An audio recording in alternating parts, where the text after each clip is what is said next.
What's up, guys? This is Pete, PeteIsip.com. Hope you guys are doing great. And driving back from the city this morning, getting ready to rock it out.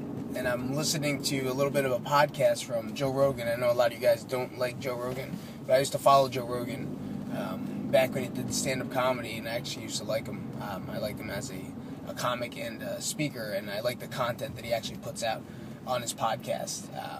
Recently this weekend at the... Oh, look at that beard. Recently this weekend,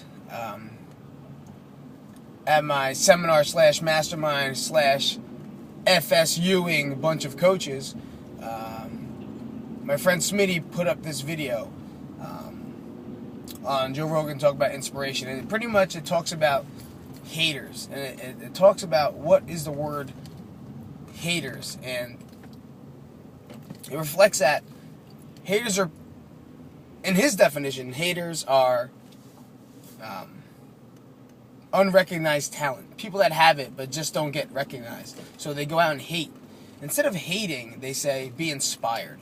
And I take that to the fullest heart, because I believe that being inspired by someone that did something so awesome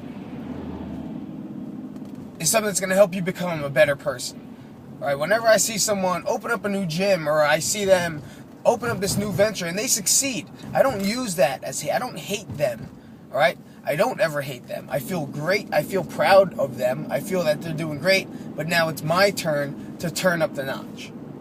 Okay, you have to be inspired by the people you hang out with. And if you don't hang out with people that you could be inspired by, then maybe you should get a group of people, whether you even have to pay for it or whatever, just to get into that group so you have a notch to play against. All right, if you look at New Jersey wrestling down the shore is top notch. A lot of shore teams are top notch. Why? Because the person next to them, the person behind them, the person at the end of the lineup, they're all top notch. So that's going to make you top notch, because if you don't step up to their caliber, at least work towards their caliber, then you're going to just ride at this mediocre level.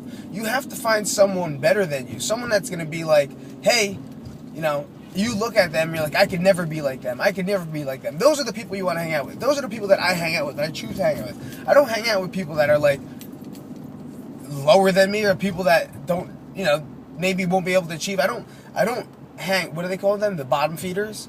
And I'm not saying anyone's a bottom feeder. I'm just saying I don't hang out with the people that suck my blood and take away what my thoughts that I might have. That might be a flourishing thought. That could be a genius thought. And someone will just tell me, that's a stupid idea, Pete.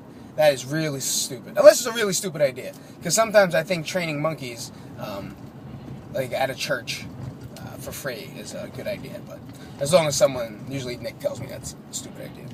And, but something of that nature, that's a stupid idea. Or is it? But anyway, it's those ideas that you might have. That, you know, hey, I wanna go run 5 miles tomorrow because I want to do it. That's stupid. We have to go out and we have to party and we got to do this and that and this and that and this and that. You know what I mean? It's like you made the right choice, and now someone else in your group is trying to make you feel stupid. They're trying to make you feel stupid because they're too lazy to get up and run 5 miles. They don't have it inside them. They don't have what you have inside them. And that means you're hanging out with the wrong people. You want to succeed. You want to be better. You want to lose weight. You want to have better habits. You want to do this. You want to do that. You want to start your own business. You hang out with people that want to lose weight, that have lost weight, that are better than you, that have more knowledge than you, so you could learn from them. And that's going to make you the better version of yourself.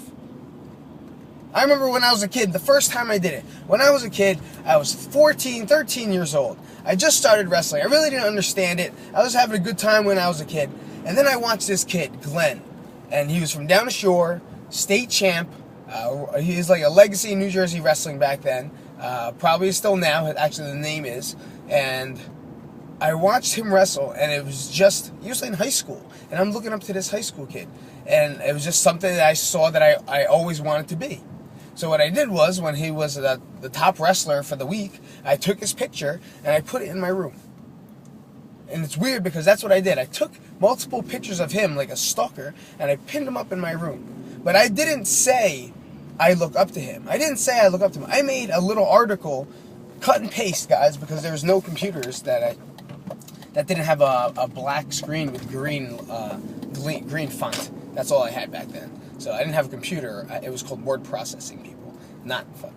Ooh, almost cursed again.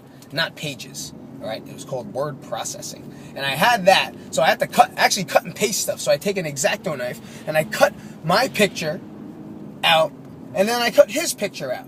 And I made this little article that says Glenn Pritzloff, and it looked like a serial killer stalker thing. So Glenn Pritzloff, state champ, loses to Pete Isip from Belleville, New Jersey. And I had to write in Pete Isip with a marker because I never had any titles inside the paper unless you count the Belleville Times, a real paper too. Well, actually, you could call it a paper, but it wasn't like the Star Ledger or any state recognized paper and stuff like that. So I actually have to write that in there. And then I put that on my board, and I made Xerox copies of it, and I carried it with me. And that's how sick and demented I was, because I never looked at him, and I was never jealous of what he had. And I was jealous. I was inspired by him winning the state championship. I was inspired by him taking people down at will. I was inspired by this guy that I never even knew, but I just saw something inside him that I thought I could see in myself, and I worked towards it. All right, and I didn't have the excuse of I didn't have money and I didn't have this, because I didn't. My parents did not support me in wrestling. They hated wrestling. They wanted me to become a doctor, an accountant. They wanted me to read. I don't know if my dad wanted me to play the violin or the piano or some crap like that, but I didn't do that. I didn't follow his steps. I followed my steps. And that little picture that I did, I was inspired at that moment from that guy. And if you're listening now, thank you. For that moment that I cut those pictures out, I knew I could believe in myself. And I never reached that potential. Never. But I used that tactic till today. And that's what helps me succeed. So don't hate people. Don't hate people that are better than you. Don't hate people because they don't hate you, because they don't really care. And that's what makes them better. Because you're too busy hating on other people rather than being inspired by their actions. I'm going to get pulled over. This is Pete. PeteIsip.com. 7 minutes, 17 seconds. Thanks for hanging out for that long, because it was well worth it to me. And I hope it was for you. I have to shave this beard.